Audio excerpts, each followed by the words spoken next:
great to be here today to talk about the opportunity for New Zealand to reduce carbon from our transport system. At KPMG, we've been advising clients here in New Zealand and across other governments such as the UK and Canada on how we can reduce carbon from all our transport movements. Here in New Zealand, our zero carbon bill sets a new ambition for us to reduce our carbon emissions.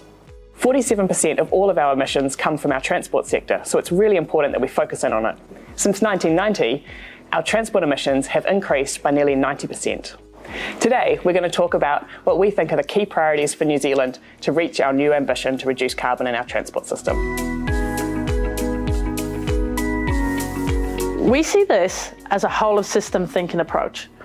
So we've identified from our research 5 key themes that we think suit New Zealand and can help us step into this challenge. Firstly, we need to actively accelerate the modal shift to public transport and active transport. Secondly, we need to think about decarbonisation of road vehicles. We know that over the last 30 years, there's been a 20% reduction in carbon emissions from vehicles, but it's the use of those vehicles is what we need to address. Thirdly, we need to think about decarbonising our supply chains. We need to know where we're going, how we're going, and how that last mile of freight really contributes to the challenges we're dealing with. Fourthly, over 50% of us now live in cities. So we really need a place-based solution to how we do transport within these cities, where we work, where we play, where we live. And finally, with everything that we're facing, New Zealand has a real opportunity to build on its brand and its intellectual capability to become a hub for green transport and innovation. When it comes to decarbonising our supply chains, 75% of freight movements around our country are on road transport.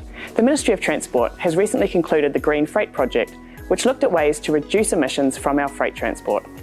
This particularly focused on alternative fuels such as electric vehicles, hydrogen vehicles and biofuels.